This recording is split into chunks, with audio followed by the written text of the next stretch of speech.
শুরুতে আমার ধন্যবাদ যারা আছে, ম্যাম আছে, প্রথমে জানিয়ে আমি আমার মূল্যবান কিছু বক্তব্য বলছি।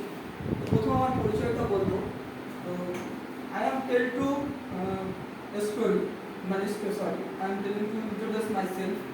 I am Rupam Adhikari. My father name Rabindranath Adhikari. I am from Bengal. My qualification is complete and Banban Jogendranath Vidyapith in 2033. My best subject Bengali. My mother tongue language Bengali and my goal football and my hobby song. তো ব্যাপার হলো বললাম আরেকটা বিষয় যেটা আছে কিনা যে আমার স্টেট মানে আমি কবে থেকে মানে কাজের সঙ্গে যাওয়ার একটা আগ্রহ আছে। তো অ্যাকচুয়ালি যদি বলতে হয় আমি খুবই মধ্যবিত্ত ফ্যামিলি থেকে বিলং করছি মোটামুটিভাবে। আর আমি মোটামুটিভাবে যখন মাধ্যমিক পরীক্ষা দিই, মাধ্যমিকের সময় আমি অনেকটাই ছিলাম যে নিজের সম্বন্ধে ক্লিয়ার ছিলাম না, বা আমি যে নিজে কী করব বা আমার যে নিজের একটা কিছু করার ইচ্ছা ছিল না। কিন্তু তখনই একটা ছোট্ট বাধা হয়ে যায়। আমি স্কুলে যেতাম না ঠিকঠাক করে, স্কুল থেকে প্রচুর গার্জেনরাও যেত আমার বাড়িতে, যে আমাকে বলতো মানে ভগবানের দর্শন পেয়েছে যখন আমি স্কুলে যেতাম, মানে কিছুই ভালো লাগতো না।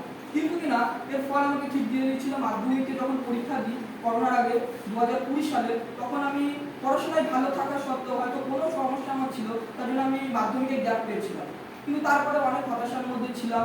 তারপরে তখন কি করব, তার আগে তো একটা কাজের সঙ্গে যুক্ত ছিলাম, মশলার তৈরি করতাম, বড় মশলার বিজনেস। তো যাই হোক কাজ করতাম সেখানে, বিজনেসটা এখন শুরু করিনি। তারপরে আমার মেশোকে বলি যে আমি তো ফেল করে গেলে আমার কিছু করতে হবে। তো আমাদের এখানে আছে মতিগঞ্জের ওখানে একটা মোটর গ্যারেজের কাজে, যেখানে কিনা তোমার কি হয় লরি টরি ঠিক করে। তো সেখানে আমি কাজে গেছিলাম, সেখানে কাজ করেছি। এবার তারপরে কি হলো, তো করলাম, করতে করতে ভাবছি আবারও কি করবো। তার মধ্যে বিভিন্ন অনেক কিছু ছিল, যেগুলো ক্যাটারিং বলো যা বলো, তো করছি 14 বছর বয়স থেকে। আমার যখন 14 বছর বয়স, আমার এখন 20+ এজ। তো তারপরে কি করলাম, করতে করতে হঠাৎ করে রেজাল্ট আউট হয়ে গেল। আমাদের 3-4 জন বন্ধু যারা ফেল করেছিল মোটামুটি ভালো পড়াশোনা। তো যাই হোক আমরা রিভিউ করলাম, কিন্তু রিভিউ করে কোনো লাভ হলো না। তো তারপরে আবার ফর্মটা দিল, তখন আমরা ভাবলাম ঠিক আছে দুটো সাবজেক্টে আবার পরীক্ষা দেবো। তারপরে পরীক্ষা দিলাম, 11-এ উঠলাম, 11-এর পরে তোমার 12 কমপ্লিট হলো। তো এর মধ্যে দিয়েও অনেক ব্যাপার ছিল। তারপর আমি নিজে একটা বিজনেস স্টার্ট করি। বিজনেসটা হলো তোমার বড় মশলার বিজনেস। এর মধ্যে দিয়ে একটা মার্কেটিংয়ের সঙ্গে থাকি, মার্কেটিং এমএলএম বিজনেস বলো বা নেটওয়ার্ক মার্কেটিং বিজনেস, তার সঙ্গে যুক্ত থাকি, অনেক কিছু জানি। তার মধ্যে আমার একটা টিচার আছে, স্কুলের টিচার, যার নাম গোলক সর্দার, যে কিনা একটা সংস্থার খবর দেয়, বলে কিন্তু এরকম আজকের দিনে প্রত্যেকটা মানুষের যে চিন্তা ভাবনা থাকে, চিন্তা ভাবনাটা হলো কিনা আজকে আমাদের মানে আশেপাশে আমরা এতটা উন্নত, কিন্তু তবুও আমাদের কিনা অনেক কুসংস্কার আমরা বিশ্বাস করি, ফলে অনেক মানুষের ভাববাদে বিশ্বাস করে। মানে এত বিজ্ঞানের এত প্রযুক্তি ঘটে গেছে, কিন্তু তবুও আমরা কি করি, যদি একটা সাপে কামড়ায় তারপর আমরা কিনা একটা ওঝার কাছে যাই। ঠিক করতে পারে হয়তো ঠিক, কিন্তু তখনকার যেমন সাপ ছিল এখন তার থেকে বিষাক্ত আছে। বিজ্ঞানে এতটা অগ্রগতি হওয়ার পরেও কিন্তু আমরা ডাক্তারের কাছে যাচ্ছি না। সেটা অলৌকিক একটা চিন্তা ভাবনা, যেটা ভাববাদ, যেখানে কিনা আমরা এখনো আবদ্ধ আছি, সেখান থেকে এখনো বেরিয়ে আসতে পারি না। তো স্যারের সঙ্গে সংগঠনের মধ্যে থাকি, আস্তে আস্তে ভাবে সে স্যারও আমাকে বোঝাতে থাকে কি করবি না করবি। তারপরে এর মধ্যে আমি হোটেল ম্যানেজমেন্ট কোর্স করি, হসপিটালিটি বলা হয় আমাদের পার্শ্ব মিলেতে। তো সেখানে কোর্স করতে করতে, তো সত্যি কথা বলতে গেলে আমি ইংরাজিতে সর্বপ্রথম সব দিক থেকে কাঁচা।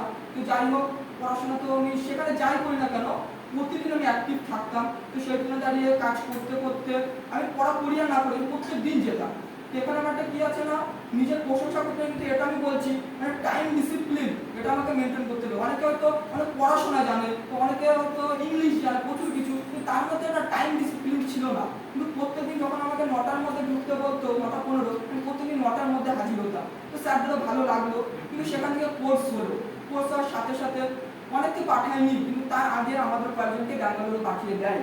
সেখানে আমি হোটেল ম্যানেজমেন্ট কোর্স করতে যাই। কিন্তু সেখানে গিয়ে একটা জিনিস দেখি, আজকে হয়তো আমরা প্রচুর শিক্ষিত আছি, কিন্তু এই পড়াশোনার শিক্ষাটাই আমাদের সব থেকে বড় শিক্ষা নয়। তার কারণ কেন বলি, মানে একটা মানুষের সঙ্গে কেমনভাবে কথা বলতে হবে।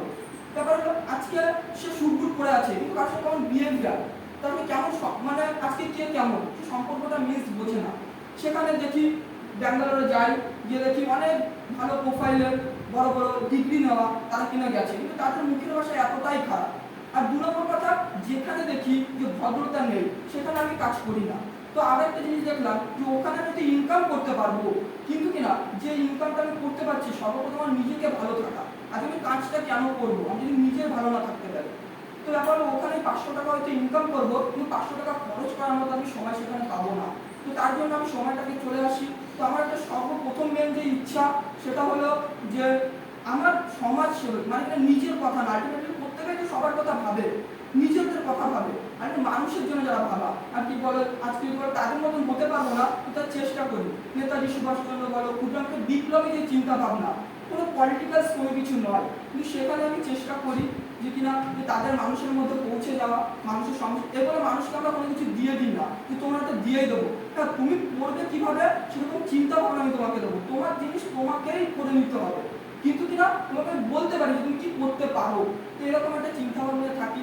তারপরে হঠাৎলি ব্যাঙ্গালোর থেকে আসি, তারপরে ভাবছি কি করবো না করবো, হঠাৎ করে একটা ফেসবুকে দেখে, বনগাঁয় থাকলেও আমি জানতাম না, কিন্তু যাই হোক ফেসবুকে দেখি যেরকম একটা ইনস্টিটিউট আর গঙ্গা নার্সিং আমি শুনেছিলাম। তো তারপরে এর মধ্যেও আমি একটা ডেলিভারি সংস্থার সঙ্গে কাজ করি, সংস্থাটার নাম হচ্ছে স্যালোফ্যাক্স। সেই সংস্থার মধ্যে পুজোর আগে, যখন আমি ব্যাঙ্গালোর থেকে আসি দুর্গা পুজোর আগে, তখন পিক আপ করতে হতো, মানে সাইকেলে করে যেতাম পুরো এরিয়া যদি বলো, সেখানে যেতাম, যে 1 মাস মতো করেছিলাম। সেখানেও একটা রুলস ছিল, কিন্তু আমি ধরো সাইকেল চালিয়ে যাচ্ছি, বিকেলবেলা আবার পিক আপ দেবে, কিন্তু আমার তো ওই এরিয়ায় আমি করে এসেছি, তাহলে মোটাও হবে না। তারপরে তাহলে এমন একটা কিছু করতে হবে। তো স্যারের পরামর্শ নিলাম। স্যার বলে দেখ তোর যেরকম কোয়ালিটি, তুই এক কাজ কর, তুই ইংলিশ তুই যেহেতু জানিস সেটা কাজ কর, তুই যদি এইটা শিখতে পারিস অন্তত তুই কী করতে পারবি, ব্লাড কালেক্টেড করতে পারবি, আর একটা কি বিপি মাপতে পারবি, তো এটুকু করলে তোর হয়ে যাবে। আর একটা কি তুই লাইফ ফ্রিডম পাচ্ছিস, তোর কারোর অধীনে কাজ করতে চাস, যদি তুই শিখে যেতে পারিস। তো যাই হোক প্রথমে ভোকেশনালে ট্রাই করি, তো সেখানে দেখছি লেট হচ্ছে, ফেসবুকে দেখলাম, তারপর যোগাযোগ করলাম, যোগাযোগ করার পরে এখানে আসলাম, এখানে দেখলাম এই ব্যাপার, এটুকুই আমার কথা।